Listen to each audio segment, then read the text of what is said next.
Hello everyone. आज के video में हम देखेंगे एसक्यूएल डेटा टाइप्स। एसक्यूएल के मेन डेटा टाइप्स है 5। फर्स्ट है numeric, then string, date and time, boolean, binary. और हर एक मेन डेटा टाइप के अंदर उसके सब कैटेगरीज है। हम आज के वीडियो में हर एक एसक्यूएल डेटा टाइप अच्छे से ब्रेक डाउन करके सीखेंगे। डेटा टाइप्स के कॉन्सेप्ट बहुत इंपॉर्टेंट होते हैं। अगर सरफेस लेवल पे इनको सीखोगे तो आगे आपको प्रॉब्लम्स आएगी। कौन सा डेटा टाइप कब यूज़ करना है, ये बहुत इंपॉर्टेंट एस्पेक्ट है, क्योंकि data type storage and efficiency पे इफेक्ट करता है। Okay, alright. तो देखते हैं first data type. First data type है न्यूमेरिक डेटा टाइप। उसका यूज़ किया जाता है storing numbers. Numeric data type के अंदर सबसे पहले आता है इंटीजर टाइप, जिसमें स्टोर होते हैं होल नंबर्स। एग्जाम्पल्स जिसमें डेसिमल पॉइंट्स नहीं है, डेसिमल कंपोनेंट्स नहीं होते, कंप्लीट होल नंबर, जैसे कि 200, 350। ओके, उस इंटीजर टाइप को 3 अलग सब कैटेगरीज में ब्रेक डाउन किया है। पहला है इंटीजर, ये सबसे ज़्यादा यूज होने वाला integer type of data type है, जिसका स्टोरेज साइज है 4 बाइट्स। 4 बाइट मतलब 32 बिट्स। दूसरा डेटा टाइप है स्मॉल इंट। वो यूज होता है जब इंटीजर से कम नंबर्स को स्टोर करना होता है, वहाँ पे स्मॉल इंट यूज होता है। जहाँ पे जिन इंटीजर्स की रेंज कम है वहाँ पे यूज होता है। उसका स्टोरेज साइज है 2 बाइट्स मतलब 16 बिट्स। देन थर्ड है बिग इंट, जहाँ यहाँ पे सबसे लार्ज होल नंबर स्टोर किए जाते हैं। जहाँ पे इंटीजर डेटा टाइप इनसफिशियंट है डेटा स्टोर करने के लिए, वहाँ पे बिग इंट यूज किया जाता है। जैसे कि ट्रांजैक्शन आईडी बहुत लॉन्ग लेंदी नंबर्स होते हैं, तो उनको स्टोर करने के लिए, अमाउंट्स कुछ अमाउंट काफ़ी लेंदी होते हैं, उनको स्टोर करने के लिए बिग इंट यूज होता है। और उसका स्टोरेज साइज है 8 बाइट्स मतलब 64 बिट्स। यहाँ पे जो स्टोरेज साइज मैं मेंशन कर रहा हूँ वो काफ़ी इंपॉर्टेंट होता है। वो इसलिए क्योंकि स्टोरेज साइज डायरेक्टली इफेक्ट करेगा उसके स्टोरेज पे, डेटाबेस के स्टोरेज पे, देन उसको परफॉर्मेंस और इफिशियंसी पे। इसका मतलब सिंपल वे में ऐसा होता है कि जहाँ पे हम कोई भी डेटा स्टोर कर रहे हैं, वो अगर इंटीजर में स्टोर हो सकता है तो उसे बिग इंट में क्यों स्टोर करें, और जहाँ पे स्मॉल इंट में स्टोर हो सकता है वहाँ पे इंट में स्टोर क्यों करें, क्योंकि ज़्यादा मेमोरीज यूज हो जाती है। इंट में 4 बाइट्स लगते हैं, वहाँ पे स्मॉल इंट में 2 बाइट्स में ही काम हो जाता है। तो ये बहुत इंपॉर्टेंट होता है कि कौन सा डेटा टाइप चूज करके। देखते हैं नेक्स्ट डेटा टाइप, वो है decimal data type. Decimal data type मतलब 10 एग्जाम्पल 10.25, 53.88, जहाँ पे डेसिमल यूज किया है। एक एग्जाम्पल लेते हैं, प्राइस डेसिमल 10 ब्रैकेट में है 10,2। इसका मतलब है टोटल डिजिट्स रहेंगे 10, बट उसमें भी कॉमा 2, इसका मतलब है डिजिट्स रहेंगे 10, उसमें डेसिमल के पहले 8 नंबर्स, डेसिमल के बाद 2 नंबर्स। इस तरीके से डेसिमल डेटा टाइप में डेटा स्टोर किया जाता है।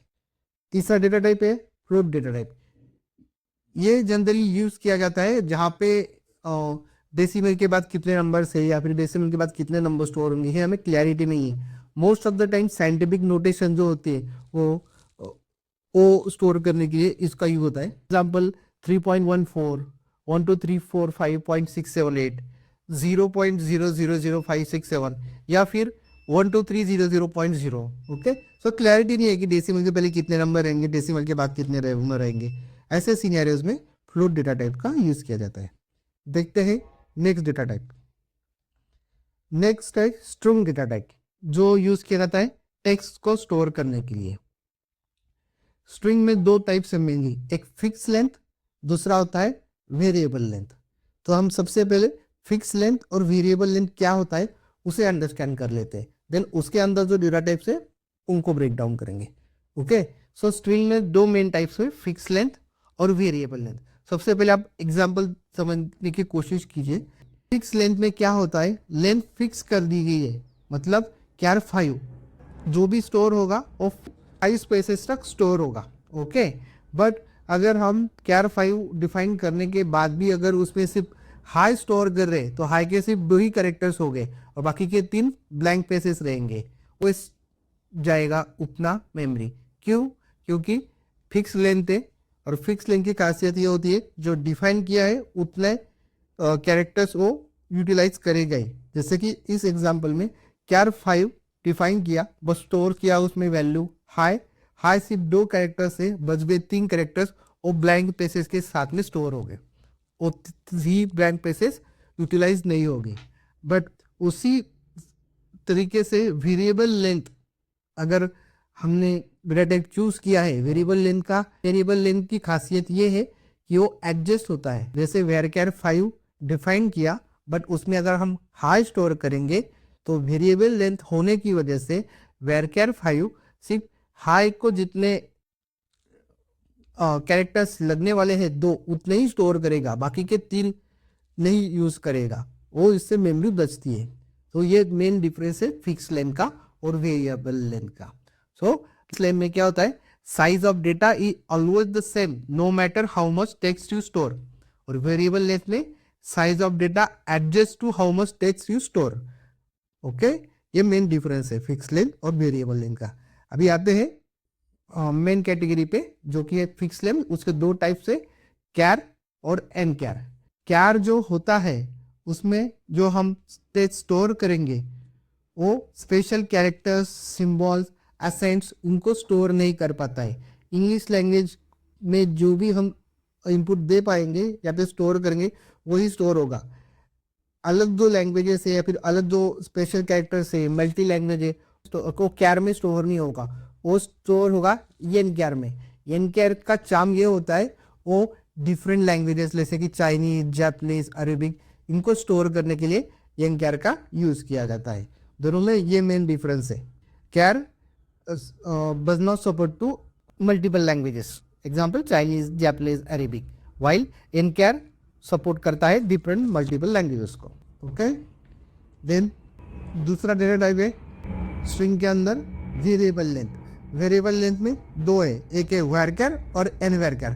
दोनों में क्या डिफरेंस है, सेम वही जो थॉट प्रोसेस कैर और एन कैर के लिए था। varchar में मल्टीपल लैंग्वेजेस स्टोर नहीं होंगे, एन varchar में multiple languages, ascents, special symbols store होंगे। देखते वेरिएबल लेंथ का दूसरा डेटा टाइप टेक्स्ट। टेक्स्ट में क्या होता है, टेक्स्ट डेटा टाइप में large amount of text store कर सकते हो, जैसे कि आर्टिकल्स होते हैं, बड़े बड़े ब्लॉग्स होते हैं, डिस्क्रिप्शन होते हैं, उनको स्टोर करने के लिए टेक्स्ट डेटा टाइप का यूज किया जाता है। हमने ऑलरेडी देख लिया है फिक्स लेंथ और वेरिएबल लेंथ में क्या डिफरेंस होता है। नेक्स्ट डेटा टाइप है date and time data type. इसे यूज किया जाता है डेट और टाइम स्टोर करने के लिए। इसके कुछ सब कैटेगरीज है, जैसे कि अगर सिर्फ डेट स्टोर करना है तो डेट डेटा टाइप यूज होगा, टाइम स्टोर करना है तो टाइम, डेट एंड टाइम दोनों स्टोर करना है तो डेट टाइम इसको डेटा टाइप यूज होगा। अगर सिर्फ इवेंट्स को स्टोर करना है, टाइम स्टैम्प चाहिए तो time stamp data type store होगा। और एक और है बिगिन जो ड्यूरेशन स्टोर करने के लिए यूज कर, मतलब 1 ईयर 2 ईयर, ये डिफरेंट इवेंट स्टोर करने के लिए बिगिन यूज होता है। और एसक्यूएल का बाय डिफॉल्ट डेट फॉर्मेट क्या होता है, ईयर, मंथ, डेट। हम वो सीक्वेंस चेंज कर सकते हैं एसक्यूएल फंक्शन फॉर्मेट यूज करके। ओके, उसे हम आगे देखेंगे। अभी देखते हैं नेक्स्ट डेटा टाइप। चौथा है बुलियन डेटा टाइप। वो सेल्फ एक्सप्लेनेटरी है, उसमें से ट्रू और फॉल्स स्टोर करने के लिए यूज किया जाता है। लास्ट डेटा टाइप है बाइनरी डेटा टाइप। ये भी काफी यूजफुल होता है, यूज किया जाता है बाइनरी इमेजेस और फाइल स्टोर करने के लिए। उसके 2 मेन टाइप से बाइनरी, वर बाइनरी। उसका डिफरेंस देख लेते हैं सबसे पहले। सेम अब एग्जांपल देखिए, अगर बाइनरी 4 अगर स्टोर करोगे तो उसमें 4 बाइट स्टोर होगी। बट वेरिएबल बाइनरी 50, इसे अगर डिफाइन करोगे और अगर इनपुट में 4 ही दोगे तो 4 ही डिजिट तक वैल्यू स्टोर होगी, बाकी की डिजिट स्टोर नहीं होगी, वो एडजस्ट हो जाएगा। जिसमें जो डिफरेंस हमने मेल देखा था फिक्स लेंथ और वेरिएबल लेंथ में, वही डिफरेंस बाइनरी और वेर बाइनरी में है। साइज ऑफ डेटा बाइनरी में always the same no matter how much data you store. Variable binary में size of data adjust to how much data you store. Okay, ये main difference है binary और var binary में। Then last data type है binary data type के अंदर blob. उसका मतलब होता है बाइनरी लार्ज ऑब्जेक्ट। वो की यूज किया जाता है लार्ज बाइनरी फाइल्स, जिसमें इमेजेस आते हैं, ऑडियो फाइल्स आते हैं, वीडियोज आते हैं, मीडिया फाइल्स आते हैं, उनको स्टोर करने के लिए ब्लॉब का यूज होता है। ओके सो गाइज, आज हमने एसक्यूएल डेटा टाइप कवर कर लिया है। ओके सो गाइज, आज के वीडियो को ये पे एंड करते हैं। Thanks for watching. Please don't forget to like, comment, share and subscribe. मिलते हैं नेक्स्ट वीडियो में।